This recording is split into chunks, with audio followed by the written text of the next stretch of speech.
I'm saying, suppose the greatest men in the world said man will never fly in a flying machine. Not possible. And you felt you can fly. Would you oppose them? Oh yeah, I don't care what. Suppose somebody said you won't see If I anybody saw it- going to the moon for 3,000 years, mister. That's not in our time. And you found out, you felt that it could be done, would you speak up? Yeah, if I felt it could be done, I would. And could you understand the people who said, well, I can't see that, you'll never see anybody going? Can you understand why they do that? Could I understand? Yeah. Yeah, they was. Why are they so hard-headed about it? Open. Ah, you figure they're pretty hard-headed about ideas. They stick to their own ideas. And what they were taught, right? But Right. that's not the way it is. Right, all right. How do you know, when you're reacting in the way you were taught, how do you know that the things you believe in may not be wrong? You know, if you ever meet a guy that believed in Mohammed, he said there's no God but Allah, and Mohammed is his prophet. And they really believe that. And the Jews really believe that the Father, the Son, and the Holy Ghost are full of shit. Now, the only real thing is the Christ. That is, the real thing is Yahweh, God, their God. And the other God is fake. Jesus is not the Messiah. They believe that, just as sincerely as you believe. Now, there's 125 different gods in the world today. They're very different. They're not the same. If you read the Old Testament, I don't think you read much of the Bible, do you? No, I don't. Well, in the old one it says, if a man takes your son's eyes out, you take his eyes out, his son's eyes out. Now, if a man strikes you, beat the shit out of him. And Jesus Christ said, if a man strikes you, turn the other cheek. And if somebody takes your son's eyes out, love thine enemy. See, so the different advices given by different gods are very different. So how can there be one God with all these different kinds of advice? So some of them are full of shit, obviously. If there's one God, it makes a hell of a lot of them. Not dishonest. I mean, they really don't know. They were brought up to think that that's the right way. You see. I don't know, somebody said that people are three-faced or two-faced. And somebody recently said that God is three-faced. The Father, the Son, and the Holy Ghost. You see, I don't know if you make anything of that. The whole idea, it might be one big fat fraud. It might be. Then it might be real. So when somebody says, do you really know there's a God? You can say, well, no, I don't know it, but I believe there may be. That's all right. You really don't know. I believe. Yeah, you believe. I Right. believe there is. Right. But I That- believe it's all the other religions. It's still the same God. Yeah, but their words about them are different. Yeah, different, but it's still the same. There's only one. All right. Now, what do you That's think right. of, do you know what an atheist is? Yes. He says there's no God. Right. What do you think of atheists? They don't believe. Yeah. I feel that for some reason they choose not to believe. They feel that there is no. Do you think they ought to be arrested? Huh? Do you think they ought to be arrested? No, I don't think anything should be done about it. I think they should be just left to believe that there is no God if they feel there is no God. Do you Because- feel that they should have the same rights that religious people have in terms of course. radio time on Sunday? Should they be given an hour to talk about why they don't believe in Of God? course, why not? How come you If never they hear wouldn't that? change my mind. How come you never hear that on TV and radio? Because I don't believe, people are as open-minded as I would be with that, Some people. But you said even if atheists were on the air, you still wouldn't believe it. Right, I wouldn't, if they wouldn't change my mind to the fact that I don't think so. Because Okay, let me ask you another question. Do you believe you got to believe in God by hearing about it? Well, you never no, heard. by person. You never heard of God. No, I heard about it, but. Somebody told you there's a God. He made the world and made life and made the birds and everything. Somebody told you. Right, I've heard that. What if you've heard the other story first? What do you think? I don't know. All right, But- that's fair. You don't know. But, If you were brought up by a Mohammedan, you'd believe in that God. Probably. probably. All right. Okay. Okay. So the idea is to try to find out what the hell it's all about, as near as we can, if you're interested. Nothing, this of course doesn't matter. All right, what do you guys want to talk about tonight? We're going to talk about things you want to talk about. You're off the hook. That's the end of the show. Do you want to talk about anything special tonight? Since we talk about anything, yes. I don't know if this is human behavior or human relations, but when a person says, in a relationship, when a person says they love someone, but yet they're not happy in the relationship, what is that person actually saying? Well, I'm taking you at your word. So, I mean, I'm assuming that what you're saying is true, just for the question to be answered. You're saying that a person might say to somebody, I love you, but I'd like to get out of the relationship? No, that's not. What do you want to say? Well, if suppose somebody said to me that they love the person, but they're not happy in the relationship that they're in at the moment.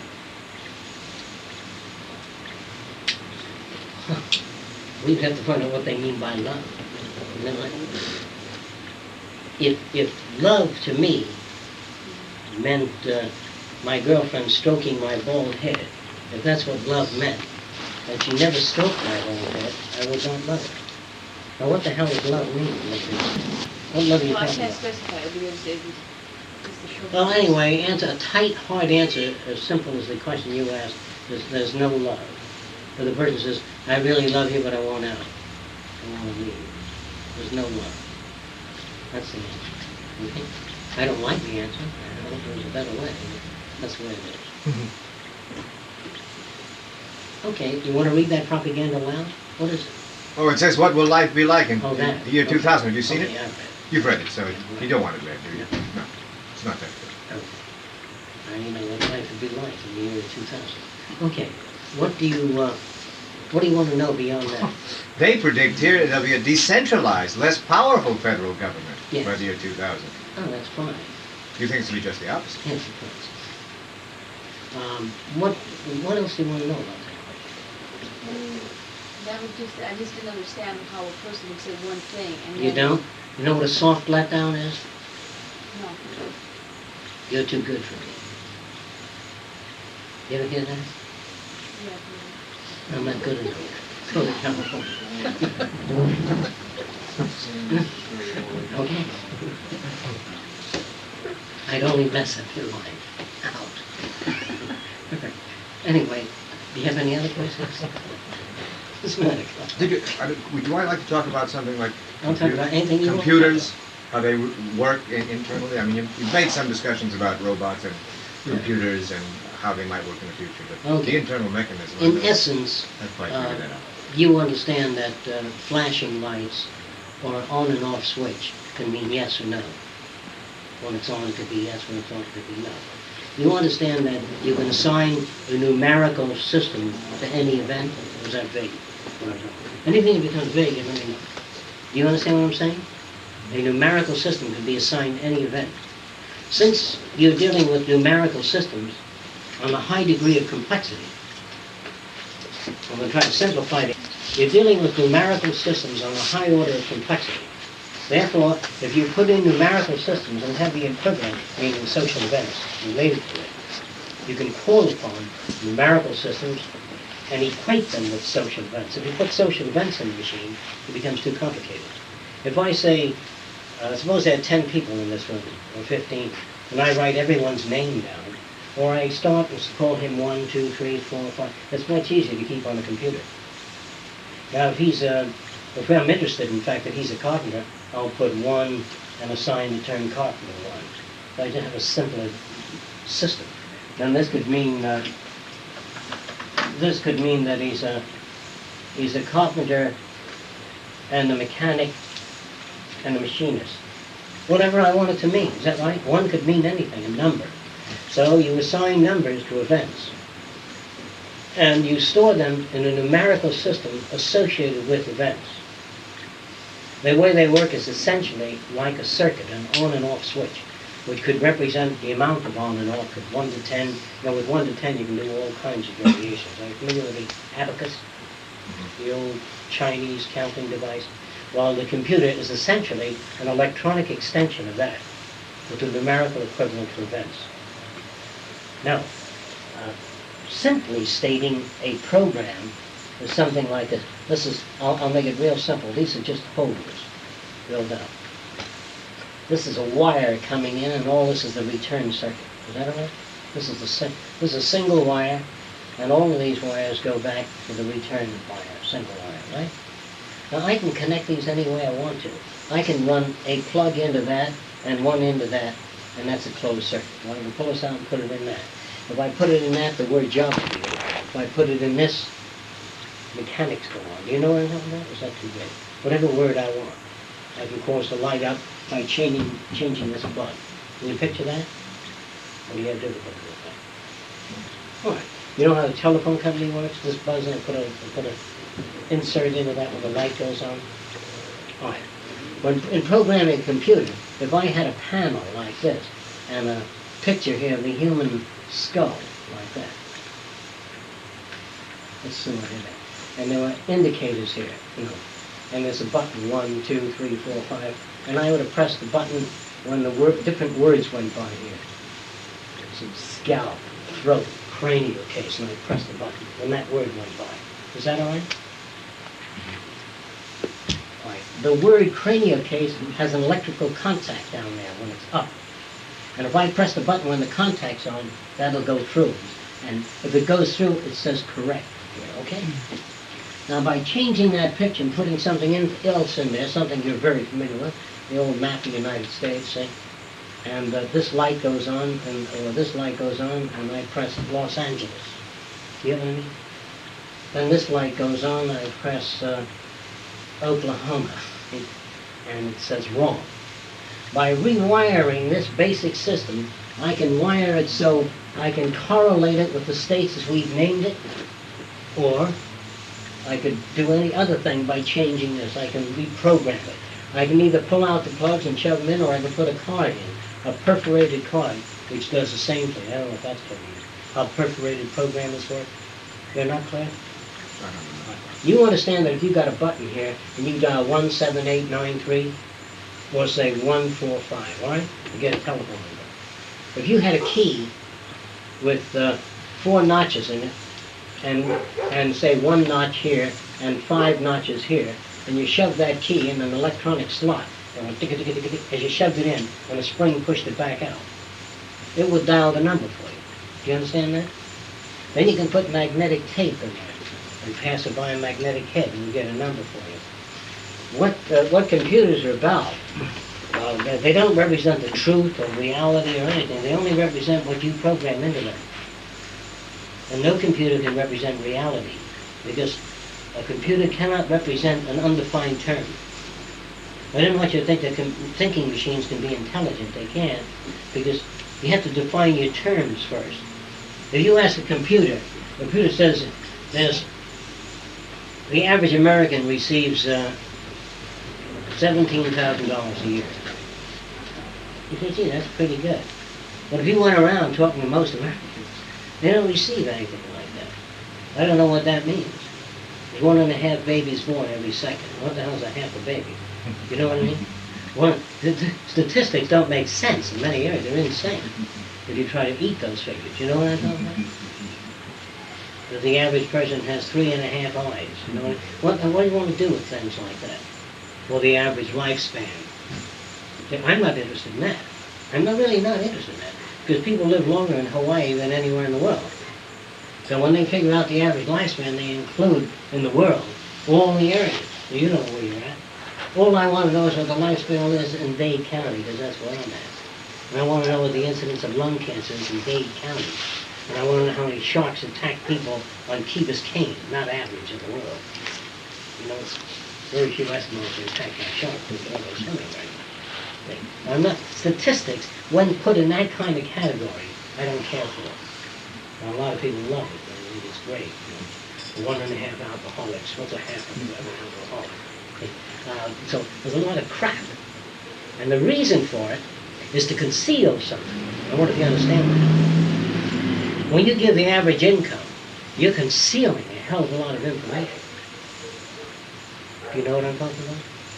Information like what? What did you conceal? Well, suppose half of us here make 10,000 a year, see? And then the other half make nothing a year. I can talk about the average income. It wouldn't make sense, wouldn't it? That's what I mean. It tends to conceal things. And you can just go on, it's easier to describe that this man has coronary thrombosis, that he has an infection of the liver. This is the truth, I'm saying.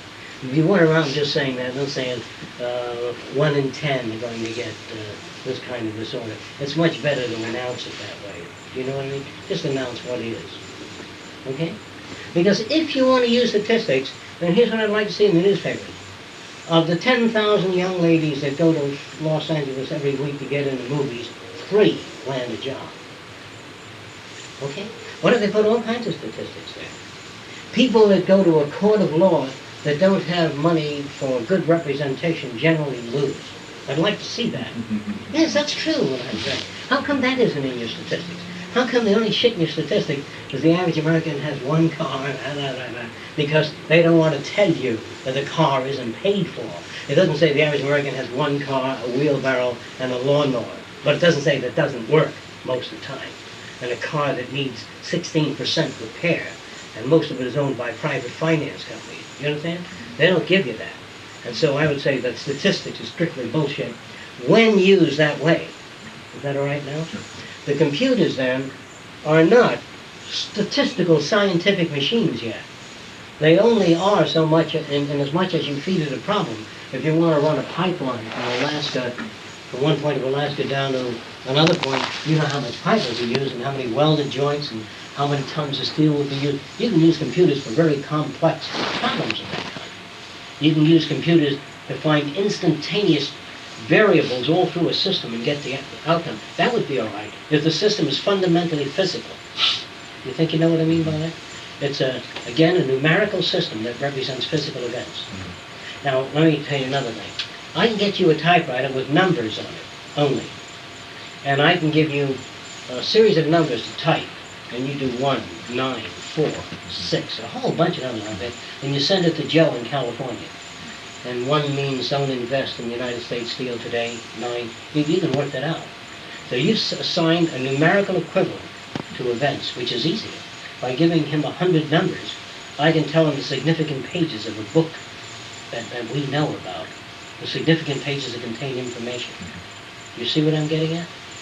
All right. Now, if we have a line high on the 6th, down the beginning of the 6th page, down here in the middle of the 6th page, you can work out a code. All right, so numbers can represent anything at all. But if they stand for events in the physical world, they're real. If they don't, they're worthless. I don't know what is real about half a baby is born every 1/20th of a second. I don't know how real that is or what I can do. I don't know what I can do with that kind of statistic. Okay. So essentially, this is what they do. And they work in essence as an on and off switch. You know what that is? An on and off switch. When you put a switch on, it could represent something, when you turn it off, it represents. And if you flish it on from 1 to 10 times and go all the way up to the number 10, build up the number 10. Mechanical computers in the early days were done with gears, with different ratios. It would be 10 to 1 or 100 to 1. When you turn this 10 times, this moves 1/10 of the surface of this large gear in the early days. And today, with electrical systems, they can get fast representations. In essence, well, that's what it does. I think if you want to go into the actual structure of the computer, I'll do that some other time. There's less people. Okay, what do you want to talk about? Anything else? Do you have anything in mind? Okay. I do. You say, sometimes when you're talking, you always say, why don't they say something about statistics? You always say, why don't they? Like, who are you talking about? Because I don't think, you say, why don't they say things on the headlines? And you say they. And also I know, I don't think people are, think about it that much. I think they just type off the news, and I don't think people are behind it and are trying to tell the American people something else. Like, I don't think there's one big person that's smart that's fooling all the American people. Like, I don't know. Just I noticed that sometimes I want to know what you meant or who you mean. No, you don't think they're really fooling the American people. No, I don't. See, I don't think that Is that what you they mean? think they are, and I don't know who you're talking about that's doing it because I don't You want think. to know. They. I don't think Okay. there could be. No. I don't think there's someone that's Your smart. question is who's fooling the American people? Is that what you want to know? Right. They. Oh, you got a pencil with you? No. The name of the group, the book that you want to read, is called America's 60 Families. You ever hear of it? Oh, no. Another book, The Rich and the Super Rich. That tells you who. Okay? Now, and there are many, many other books, but I get those two stumped with. Let me tell you. Now, what kind of fooling in particular? I'll tell you who's doing it. You name the kind of fooling. Not in particular, but like, okay, how about with all the oil? I mean, it's such What? the oil problem. Yeah, what about it? Well, who do you think's behind it? I mean, a lot of people are saying it's not, it's phony, it's not, the truth. They're doing that to fool the American people. Who's doing it? I don't know. The oil companies. But do you think that they think they're fooling us? Or how Do come they it's so think they're confusing? fooling? Why is it so confusing? Why isn't there like a board that There tells isn't any. There's nothing? No. Because there's, I don't know, I guess there should be. There should be Well, something you'd have to that make that. explains it. I don't think people know what's going on. Well, suppose you had a board here to make sure that nobody would screw the American people in Washington. a board of public defenders, a board of public perseverance to make sure that no one would abuse the public. Is that all right? Well, here's your board. That would be just as important. And now here's the head of the board. His name is Honest Sam. Now he owns a big oil company. He says, Sam, how about having dinner with me Friday? You know what I'm talking about, or need I say more? What am I saying? I know what you're saying, but is that... What am I saying? What do you, wait a minute. Okay, you're saying that that guy would become the... Become what? Would be honest, he's really not honest. When you got an honest board, you can pay him more. How honest is what I'm asking you. How honest are these boards? There's got to be honest people. Yeah? I mean, like, I'm not... I'm interested. I'm very interested. I'm very interested. I just want to ask a question of you. Now, if you say there's got to be honest people, I'm assuming at least you're honest. At least. Did you ever take a pencil or a paper or a cake or anything that didn't belong to you? Huh? The cake especially, you know. Did you ever take anything that didn't belong to you? Yeah, I'm not saying I'm honest. Oh, wait just a but I'm minute. saying Is there that- anybody here that never stole a pencil, a paper clip, Those are... No. got into the movies, were overpaid and change and always announced it? Would you raise your hand? All right. Now, do you have any questions? Those are like victimless crimes, you know? It's like... Really, you know, I stick into the movie. Oh, I never did. Do you know why you don't do big crimes? Because you get caught. You're not that good at it. No, I don't do them because I'm not You're not around in a them. position. You're not a chance. Right, you're I'm not not, around. that's the only reason. I know that. I'm not around it. But now, what makes you think the big guys, what makes you think the big guys are any different than you? They just work their way up there. No. You work your way down. They start on top. Instead of stealing small things in a drugstore, they'll get right up into Washington, where they can swing a big deal. Why should they piddle around? Why should they steal hubcaps when they can sell 130,000 tractors for the Army or tanks? Why should they piddle around? Let me ask you, let's talk about crime. You don't smoke pipe, so you have to take my word for it and ask anybody who smokes a pipe. Of all the conventional pipe tobaccos, they look something like this. And they have beautiful packaging, all that shit. If you open it, the tobacco in there is 1/3 of airspace in there. Do you believe me? Or you say, I don't know. No, I believe it. Now, is there any attempt at deception in the packaging? Is that a crime? It's a crime, but I thought it was illegal. You know? No, they excuse themselves. How? Due to settling. What? They say it's due to settling. Settling rights. In the transfer from the tobacco company to the store, it settles. Yeah. That's the excuse they use, written right on the package. Well, if they say, what is Let the me net tell you, weight? cereal and packages In a say- too. packaging company, if you compress it and package it, you use less material. You know that? Yeah, sure. Right. I'm just saying the excuse they use is in print. That's all. Now, there are many boxes of cornflakes and shit like that, and you open it, there's a lot of airspace in there. You understand? I have a Jewish reason. Well, there used to be a bottle called, you can check it out with your old timers. Used to look like this. It weighed 9 tons. It was called a glass of root beer. And if you stuck your finger up, there was a hollow bottom way up in there. You know what? That's where this came from. You don't remember that? Huh? Why do they make the wall thickness of the glass so heavy? You have any idea? Why? Same thing we got wrong. That's right. Now, there was a cake years ago. I think it was called a Charlotte Russe or something like that. Can anybody tell me anything about it? What was the name? Charlotte Russe or something like that. Yeah. Is that the name of it? Yeah, it What was can you mostly tell me about it? whipped cream. What? A lot of whipped It was a cream. hollow fucking cup. cup. Like up like Oh yeah, I remember. There's a little piece of sponge cake. I remember. A little fart of whipped cream. That's it. Yes. I remember. Anybody remember? Yeah. Oh, I have a lot of times. Now, there's a lot of shit out like that. Now, I'm going to tell you specifically. The Pure Food and Drug Administration, an agency of the federal government, found that there were loaves of bread in the public market. And it said 35 cents on this one, and it said 35 cents on this one. And the public bought this one. See? Right. But the company that makes this, when the dough is mixing, they blow air in with the dough. Blow it. Yeah. You understand what I'm talking about? The purpose of that is to fool the public. Do you understand? Why is there small print on anything? You know why it's small print? What? Do I know I do small? Why they put small print on contracts? It says this car is one of the finest cars made. If you ever have any trouble with it, Why is that? Why don't they put, if you ever have any trouble with it, take it to Sam's, your Rippity Sneeds and all that, and we guarantee this car forever. It's more free. You know what I mean? Whatever. Why do they do that? With the intent to deceive. Is that right? That's how they sell their. Why does a lawyer say, answer yes or no? Were you there on February the 8th? Don't tell me because your brother-in-law tripped, you went there to help him up. Why yes or no? Why is it a yes or no question? To bust your ass. You understand that? They don't want to know the truth, they want to win the case. Do you understand that? So lawyers, by the nature of their field, are utterly corrupt. Because verbally, if you don't speak too well, and you got a real case, Penny, and he speaks better than you do, he'll put you down. Do you understand that? Okay, but can you also see why they would have to say yes or no? Because if they start letting everyone explain why they were there, they just want to know what Yeah, you but that's were why there. the lawyer does it. The lawyer does it to win the case. The whole idea of law is to win the case, not to find the truth. Because the lawyer wouldn't put you on the stand and ask you a lot of questions that are all negative. He'd ask you some positive questions. That's a good point. You know, I hadn't thought of it that way. A real honest person would say, what happened on February the 8th? And she says, he threw a tremendous wheelbarrow full of stones down to the child playing below.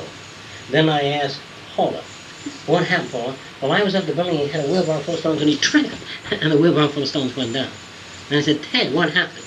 Well, he said he had a bet with this guy. He said, you dumped the wheelbarrow on that person's thing. And all these people tell different stories. So I'll get up and I'll tell Ted's story and Paula's story, his story.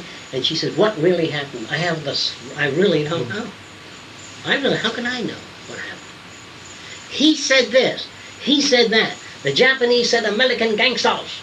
No good, Americans. We bombed Pearl Harbor because they hurt us. And the Germans say Americans are Coca-Cola and cigarettes and gambling and whorehouses. And the Germans give you a list of American shit. You know, chain gangs and just a lot of shit. We don't get all sides of the story. Besides, if our nation permitted all sides of the story, we would lose our people. You understand? If you had this man come from North Vietnam, he said, I want to tell you the side of the story of North Vietnam. The poor people are suffering. And he goes on, he tells their story. And then he gives the American side of it. And she gives the British side of it. Nobody can vote on war. They say, geez, they're all full of shit. How are you going to know? You think because it's your country it's always right? What do you think? Do you know what I'm saying? Yeah, I think it's all, it's all a put on always, like I said. Now, all right, so we got a lot of problems. I want you to find, Right. you're interested in learning the truth, right? Now, no one can know the truth. Do you understand? Suppose I wanted to break you, okay? I can stick some marijuana in your car, locked. I can put some hard drugs in the back seat. Then I can phone the police and say, I don't want to tell you who I am, but. Do you understand? Then they pick you up, and you say, believe me, I didn't know a thing. And, oh yeah? Do you think your friends at school say, look, I know her, she doesn't go for that? You say, oh, don't tell me that. I read the papers yesterday. Do you understand what I'm talking about? But you don't know how many cases, how many people are broken in this country because somebody wants them broken. Do you know? Yeah, I know what goes on. Oh, wait. Now, the point is, you want to put people in government that are honest. But the thing is, there aren't any really honest people. Well, they're honest people. You can find them at Union Rescue Mission. They don't have any money, they have no vested interest. You know what I That's mean? why they're honest, because they don't have anything, because if they That's had a right. chance... Now, if you want anybody in politics, put the people of Union Rescue Mission in politics. But don't give them any income. Give them oatmeal, beans, and a bed to sleep on. And they can never own anything. And make honest decisions. Does he want to go to war? He says, fuck it. There'll be no war. At the moment they make $1 million, 20 years. No, not $1 million, $11. See? You got trouble, okay? All right, so what I'm trying to tell you is the way our government is today, and all governments all over the world, not only our government, they're always the same. They're not worth a shit. Now, the army is corrupt, the police are corrupt, everybody. There's nothing that's any good. Now, the priesthood is corrupted. I'm going to try to prove that to you, if you don't believe me, do you? It is correct. Do you remember God's right-hand man, his best friend named Lucifer? An angel? He wanted to take God's throne away from him? Well, if he can't even get his best friends to work with him, how stupid he is to ask man to do the right thing. He can't even get his own angels to work with him. You know what I'm talking about? If there's a God. course, I don't believe there is, because I think they've made them so dumb from the Bible. They made them as dumb as the people who believe it. See, now, you wouldn't know exactly what I'm talking about. But do you think that if you knew Albert Einstein, if you knew him personally, you think that you'd tell him what to do Would I tell him what to do? in math? No, I wouldn't, because I wouldn't know enough to tell him what to do. Right. Now, you think that God is a million times smarter than Einstein, or 50 billion times smarter, right? God is has no beginning, has no end. He knows everything. Right. You don't have to tell him. To me. You don't have to tell him that you got a pain in the ass and you'd like it eased. I don't have to tell him that. No, No, you you're don't right. tell I don't him. pray for things like that. No, nobody has to tell him anything. Because when you tell him you got a toothache or your asshole hurts, and he listens and looks down and says, "Ooh, is that right?" You understand you make him dumb when you do that. So I feel that in dealing with that kind of subject at all, we don't deal with it here very much because it doesn't make much sense to us. Now, it might make sense to you. And the message I'm trying to get across to you is that don't be so sure of the things that even you think might be so. Because I'm not sure of many things that I talk about as being so. The only things that I'm sure of are the scientific and technical things. That means if you've got a pump that's fairly well built, and you've examined it, you know how much water an hour you can move from this area to that area, assuming there's no power failure. Right? And miles per gallon on a car, and the general tire wear of a well-inspected tire, and the performance of military airplanes that are well made and fairly good, you can check them out. But when it comes to, believe me, there's the finest man in politics, we don't have a way of checking that out. Now, I'll tell you something. Did you know that scientists are brought up, this is very important, not to believe anybody? You probably didn't know that. I knew. They're brought up this way. That's why. They take an oath, and the oath runs like this. I will never believe anybody. I will not believe my father, my mother, my eyes, or my ears. Only that which is measurable. You know what that means? Here's what they mean now. The thing you say you believe in. Yeah. Only that is. Which is measurable. Now, that's different. Here's what it means. It means that the people that make military airplanes say that this airplane can fall from a 20-foot height, like that, without the landing gear breaking. And the Army says, is that right? And they give him a piece of paper that says, this plane can stand a 20-foot drop full load, and the landing gear will not collapse. The Army takes that, they say, that's great.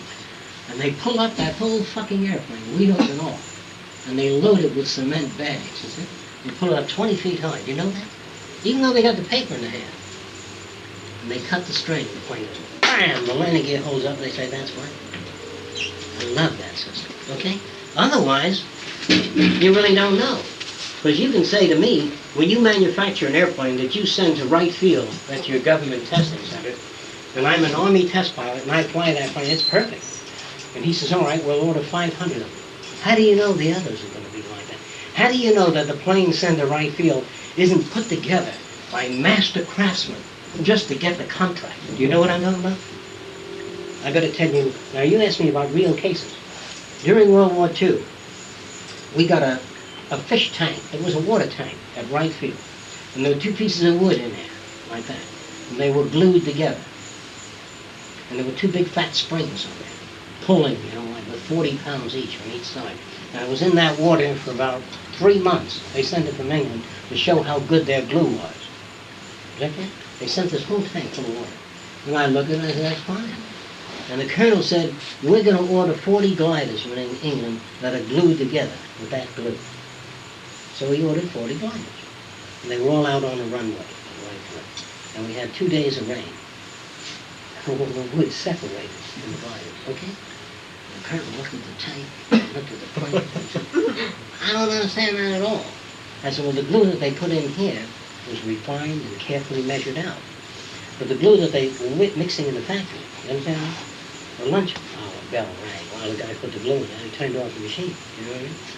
And then he went on the way out, he got hit by a bag of crap on the top. They took him to the hospital. And the other guy came back and he emptied the stuff in the tanks, you know what I'm saying? That's called poor quality control. You know what I'm talking about? Because you don't always know what's in that glue. You don't know whether it was run through perfectly, quality control. You know what I'm talking about?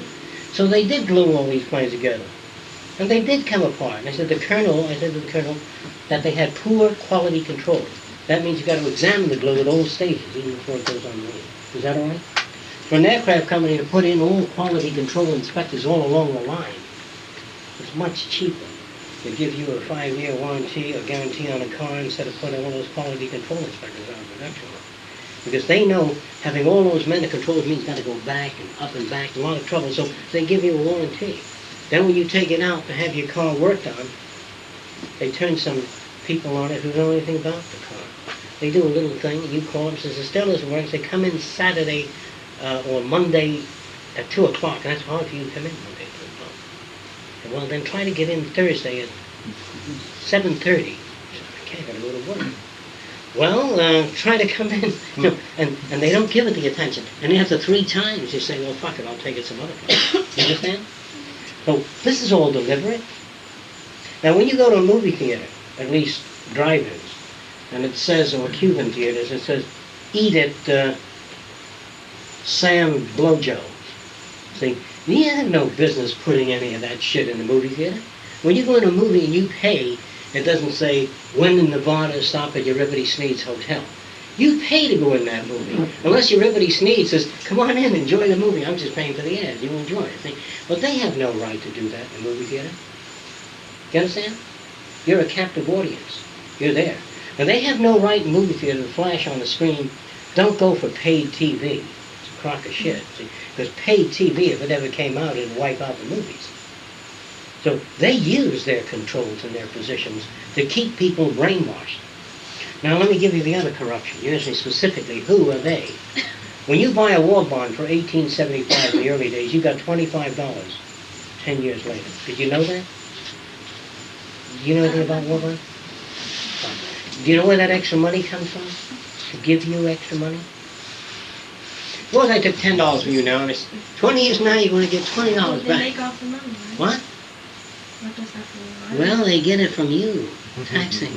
There's no way I can get $10 from everybody here and give them back $20 10 years from now. I'm going to raise your taxes to give it back that money. Is that clear? Then you have to. Yeah, but the lie is what I'm trying to... Why don't you say, look, we need the money to bring Joe home. Stop about $10 next year, you're not going to get it. We just want the money to help win the war. Do that. Now, when you go to a movie theater and it says, you don't remember this, it said buy war bonds. You ever see that in a movie theater? Well, shit, see, you're too young. You're going to have to ask your dad about it. And it said buy war bonds. Do you know who paid for that film? To get you to buy war bonds? Do you know who pays for it? You. Well, I can't understand how I would pay to convince myself to buy war bonds. Right? Now, when you drive downtown and you park in front of a meter, do you know who pays for those meters downtown? That's right. Do you know who paid for the motorcycle that girl drives? That's right. You know who paid for a uniform? You know who pays her salary? You know who she works for? Us? You'd never know it. Yeah. Right? How come a motorcycle cop says, pull over, where do you think you're... He works for you. He doesn't want to pull over. No, it isn't his job. That's what it's become. That's what corrupt means. And here's the way a police officer works in the future. He asks you to pull over. Then he says that the speed limit in this area is 25 miles an hour. Is there any particular reason why you violated it? He said, yeah, my boss says if I come in late one more time, it's the end of the job, and I can't afford that. He said, why were you late? He says, you have a baby that shit just before you were leaving? And you had to change the diapers? He says, well, I can understand those circumstances. He says, geez, try to be careful, and try to get up a little early, and try to do the best you can. Now, the next day, you're drunk as hell going down the street. By giving you a ticket, that doesn't cause the alcohol to disappear, does it? If you're an alcoholic. By getting alongside you and calling up one of the police cars that are available and put you in that car and help you get home. That's the job of a police officer. The job of a police officer is to assist you, get you home all right, not to hurt you. But you didn't know that. If all of us lived in a community, all of us, and we all chipped in $100 a week and made Teddy a police officer for our community, and my little kid was crawling in somebody else's window, Ted would bring the kid home and says, he was crawling in Carl's window. And I'd have to talk to my kids. I said, look, Paul has his own things. If you want anything, if you feel there's anything lacking, why don't you knock at Carl's door and say, can I borrow your phonograph or radio? So if he refuses you, then come and tell me about it. Maybe I can get it for you. Maybe I can provide those things for you. And if I can't, then I can understand what you're doing. I don't understand you're sneaking in the movie. I give you $50 a week allowance, and that isn't enough to go to the movie. And everybody else goes to the movie, and you don't go. So you want to go, and your only means is to sneak in. I understand that. That's not wrong. It's just wrong because the guy that owns the movie says it's wrong. I think it's wrong for a guy that owns a movie to charge you $3 admission. I think that's wrong. Let me tell you what I think is wrong. I think it's wrong if a guy like welds 45 points on a little reel, and a machine comes down and welds 45 joints in one shot. I know that the price of the car should go down every year. If it's, the automobiles used to sell for $700 when I was a kid, brand new. Now with faster techniques, less current, better electric motors that are cheaper to operate. Do you know what I'm talking about? Faster paint job, automatic, goes right to the car costs less. I know that. But they say, but the guy used to make $1.50 a day. Now he makes $15 a day. That's why the car costs more. But do you know one man turns out 100 times the work of a guy 15 years ago? You don't know that. You know what I'm talking about or not? So they're lying to you. That's what I'm trying to tell you. They are full of shit. That if you charge $10 for this lamp and next year it's $12, I would say your technology stinks. If you can't turn this plastic out cheaper, better, smarter, faster, for a lower cost, you ought to go out of business. So in my book, every American business would have to have a lower price every year. And then things would never go up. People would get more abundance. I see no reason for charging more unless there's this material actually disappears. You know what I mean? If it's gone, I can see a higher price. But anyway, I'm trying to tell you specifically what's wrong. Here's another thing. At Idlewild Airport, the runways are not slippery. They're pretty good. But coral wastes are slippery when wet. That's wrong. To put a sign up, slippery when wet. But there's nothing you can do about that. You can drive carefully. But when it says no jaywalking in Coral Gables, that doesn't stop you from jaywalking. How come there are no signs up in the air, 500 feet up in the air? Don't walk up in the air. Because people can't walk up in the air, so there's no sign, right? You don't understand me? Or if you had a sign in the middle of Coral Way that says no jaywalking, people jaywalk. Because if there's a sail over here, and they're not going to walk over here, across the street, and come back over there. But if you had a fence in the middle of the street, that wouldn't stop anything, would it, in traffic? Would it? If you had a fence, Yeah, right down the middle of the street, this one. it would stop people from walking across. That's right. And you got no signs anymore. What? You don't understand that? But it's good that we don't have a fence, so It is? yes. What do you want? Which one's a jaywalk? You want the jail? See, the point is, I'm saying you don't need to put up any signs, just make it impossible to jaywalk. Yeah, but that's not, no, then you'd be like in a prison, like, they say no jaywalking because they're trying to help you out. They're saying if you jaywalk, you might get hit. But if you think you're capable of walking across the street without getting hit, then you should be able to. And if you get, you take your chances. All right, that's fine. Let me ask you something. You put up a- Suppose listen, it says, please do not walk on airport or runways. And I'm walking on a runway, jumping ropes, and there's a big plane coming down, and the pilot tries to avoid hitting me, and he kills 130 passengers. You understand? I don't want anybody on the airport, period, that doesn't belong there. Is that all right? Okay, now I understand. Okay. Now, if you really want certain, how come you don't have a lot of kids playing in the elevator shaft of the Empire State Building? Dropping steel balls down the elevator shaft. Because they haven't started doing it yet. And besides, the elevator shaft is closed. It's pretty hard to open the door and drop a steel ball in. It's difficult to do that. So they're built in such a way as to diminish that, right? And if you don't want any hijackers, here's what you do. They have one fucking airplane a month that leaves for Cuba. Thanks anybody that wants to go. When the guy get over there, they go to Cuba. You don't want hijacking? Free trips to Cuba. Then they get to Cuba and Castro says, what do you want? I want to stay in Cuba. What can you do? Can you operate a sawmill? No, I'm sorry, you can't stay. And they go back. But the idea is, what the hell you got all these guys stealing all these airplanes for? Besides, if they want to go to Cuba, they're not worth having around here, so you ship them out. Right? That's what I would do. Is it that bad? It costs less to ship all these people to Cuba than it costs Then all the trouble of putting these agents in the airplane, all these detectives and checking everybody, see? Okay. Now that's the way you do it. It's easy to solve problems. If you lived in my house and you hated living here, let's assume you were my daughter. First of all, I hate living with you. Here's the keys, and go live wherever you want. Because I wouldn't want anybody living here that hated my guts. That'd be terrible. They'd make me a hot cup of tea, or in my towel. And, it'd be uncomfortable. They wipe their ass and put it on the wall like that. So why should I want anybody living there? I was saying before that if I operated a school in Hell's Kitchen, that's a poor section of town, I would have a blackboard near the shit house. You understand? And chalk. And I'd have on the wall be printed, "Fuck you, show it hard." Everything that the kids write on the wall be printed on the wall. And there'd be erases and chalk. Because every time I come in there, I erase that goddamn wall. You goddamn crazy kids. Give them chalk and a pencil, they're going to do it anyway. You understand that? So everybody goes around with false ideas and phony ideas. Because they get them from books, and they get them from movies, and they get them all this bullshit, and they become confused. I mean sincerely confused. They're not bad people.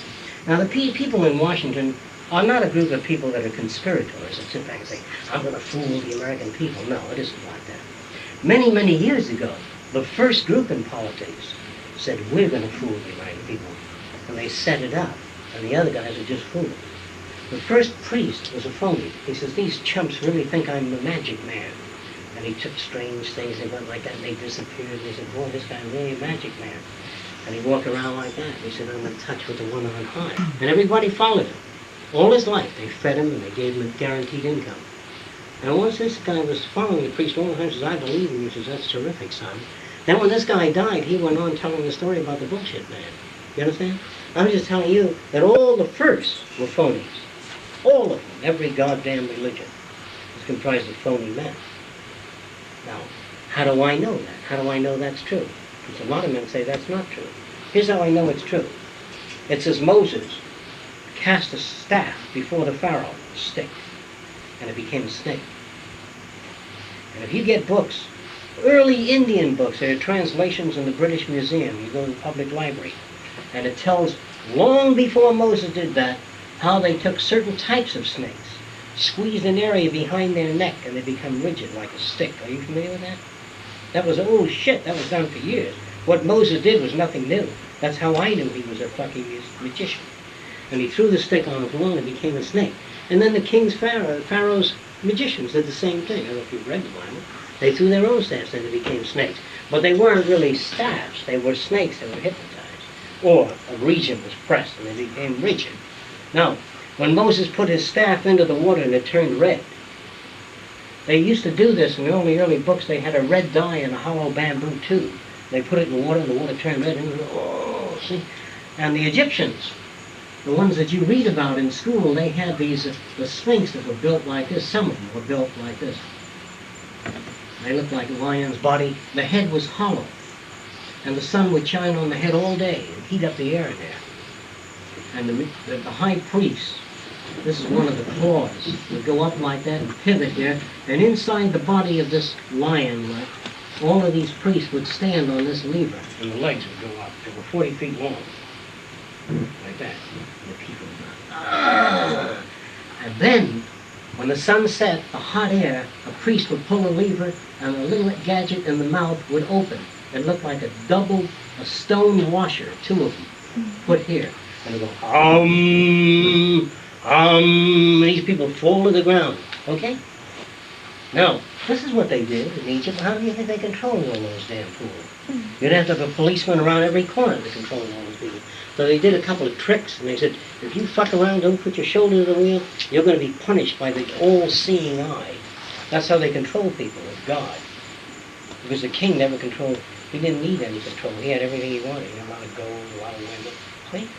Remember the old kings? They farted around, screwed around, had big parties. But the moral code was for the schmuckery, the little guy. They had nothing. Is that how they got those people to build all those pyramids? Right. That takes a lot of time. Well, that's how they get you to work, too. Because they say, you don't eat if you don't work. They say it's right to work. But everybody wants to make enough money so they won't have to work. But they never give you enough money so you don't have to work. You ever think of that? But they say if you try hard enough, you can make it. You know how many people make it? Very few. Now, the only way you get a lot of money, so you don't have to work, is to get other people to work for you. And the idea is to tell them, get out there, Carl, get going, and put your shoulder to the wheel. I believe in you. And then when you come in, you're walking in, you come back, and Carl's still working there. There's a lot of promise for you in our corporation in the future. You understand what I'm talking about? Or not? No, not clear? All right. That's what I mean. Now, I'm not corrupt. I think I'm really doing Carl a favor. And Carl thinks I'm doing him a favor. That he's the average person, if he believes that. The other guy that has another factory, he says, can you get Carl to work for less? He says, no, Carl won't work for less. Let me tell you something. If Carl makes $150 a week in my factory, and I want him to work for less, I have a way of getting him to work for less. Now here's how I do it. I'm going to have him to work for $75 a week. In fact, $50 a week, without his knowing it. But if he says, Carl, will you work for $50? Carl says, no, never. Now I'm going to show you how I get him to work for $50 a week. Even Carl doesn't know about this. All right, here is the top view of Carl. This is his ears, and this is his belly, and that's his legs, and that's his shoes sticking out there. He's sitting down, looking down at Fresco's production belt here.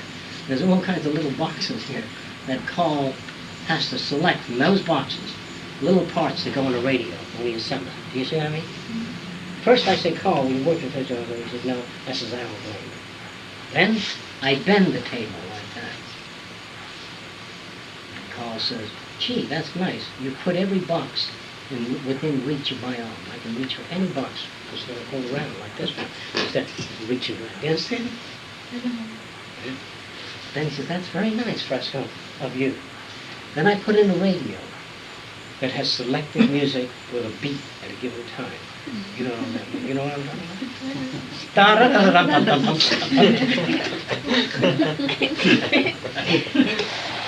Then, in the washroom, during the 15-minute break, I talk to some psychologists, and they say, Carl doesn't get enough sunshine during the day, or during the weekends. He goes to church. They figure, if you put a sun lamp in the bathroom, take your shirt off, and the men stand in front of it and rotate, you get about an hour and a half extra work a day out of it. Did you know that? There's Really? less absent, yeah. So Douglas Anker trying to put these sun lamps in there. And everybody said, gee, how nice they put the sun lamps in there for us. Now, do you understand what I'm talking about here? A time and motion man are the men that figure out how to lay out a plan so they can get more motion out of you in less time. That's what a time and motion man is. But these men are no good. They're not good people. A good engineer will look at Carl and say, look, this guy works 8 hours a day. It's very fatiguing on the eyes to put all those parts in. Let's see if we can ease his load and speed up production by easing his load. Do you understand what I'm talking about? Not put more upon you. There was a movie that they should bring back called Modern Times. Did anybody see it? Will you raise your hand? Charlie Well, Chaplin. let me say, who didn't see it? Will you raise your hand? Well, let me just tell you this. The movie that was made a long time ago, they don't like to bring back. Because it really shows Charlie Chaplin on a production line tightening bolts on the car as they went home. And when he went home, he went home. You understand? All right. Now, the boss was talking to an inventor who said, I think I can get more work out of the man. Why give him an hour for lunch? The boss said, well, how are they going to eat? He said, I got a new invention. Watch it. So Charlie was tightening the bolts, and there was corn on the cob spinning on the machine. And he would eat it while he was tightening the bolts. You understand? And then the blotter came blowing. The idea of the movie is a boss will do whatever the hell they can do to get away with it. Children used to work in the cotton mills from sun up to sundown. I'm talking about 8 and 9-year-olds. Did you know that? When the sun came up and when it set, they were working there. They were sweatshops. And it wasn't until men became saner and machines became cheaper that they put out the children and took in more machines and adults. People protested that. But don't think you live in a good world yet. Not yet. It's still growing and it's early. The world can be a much better place. And you're not supposed to hate anybody for what they just don't know anybody yet. Any other questions about that? Now you asked me specific questions. I'm giving you specific answers. Anything else you want to know? All right, the Airline Pilots Association said that there's not more than 4 airports in the United States that are equipped to handle emergency landings. Did you know that? If a plane lands, catches on fire, very few airports are equipped to handle that. Did you know that? No. No, that isn't good, is it? All right. So there's a lot of things like that. Now, don't take my word for it. Just cross Dixie Highway next time you cross, and look at those railroad tracks there. The wood's rotting away. You go look at it. Don't take my word for it. All across America, the wood is rotting away and the spikes are loose in most of America's railroads. Did you know that? Go look at it. Now, if they had a sign in a railroad station that said, it's cheaper to travel by train than anything else, but our spikes are not that good, and the tracks are rotting away, then I would say it'd be terrific. All I have to do is tell you what the score is, but they don't. Does that make sense to you? All right. So you're going to have to do some reading on your own. So you take a book list, and those books will tell you where to get this kind of information in your library. Here. Just grab a couple. I'll give you a couple of those, and if you want to know where to get it, that's where you get it. Do you think that the people go to it's easier to die? It's easier to die? You know, like if you're old, it'd be harder to die if you're young and It's harder to die when you're older. Sure. Well, much more. You know why? Because you're losing more. Young people are pretty dumb. Like when I was young, I knew 15 things. Now I know 2,015 things. So to let go of life is much more valuable. Do you consider yourself better than you were 10 years ago? Do you consider yourself smarter than you were 10 years ago? of course. Oh, what makes you think 10 years from now you're not going to look back and say, ooh, that jerk? You understand what I'm getting at? So the older you become, assuming you don't sit on your ass looking out the window, assuming you travel and learn things, you're going to be smarter as you get older. You're going to be faster and better, unless you're injured in some way. You know what I mean? But if you're not injured, you're going to love life more. And I can understand that, because you know more. Because the smarter you become, the more sensitive you are about more things. The younger you are, the dumber you are. You know, it was George Bernard Shaw that said, too bad that youth is wasted on the young. And he really meant that. Well, do you have any other questions about that? I was just wondering, why people I went to Miami Beach today this morning. Why they got what? I went to Miami Beach today and everyone was really old, and I was thinking I never before. You mean they weren't old, you mean they were moving differently. You mean they move like this? Is that what you mean by old? Well, What do you mean? Just the way their mind works. You mean their ideas were obsolete? Well, like They belong in the past? Just I was watching, it was like about 500 people waiting for a bus, and one lady put out her hand for the bus, like the bus wasn't going to stop if she didn't put out her hand. Yeah. It was like, You mean she was naive? yeah, it was like, I was wondering why people I would think through life you get better, you know what I'm saying? That's because we don't make them better. No, We that's could because make they them miss better. the bus a lot of times because it goes by you. And it Unless does you not- flag it down. You gotta He said flag you and gotta jump flag up it and down. down sometime. You get to learn that after a while. He stands in front of the bus. That's it. Okay. Any other questions? So you do it. Anything else? Any other comments you want to make? Shall we go for comments? Did you see freaks?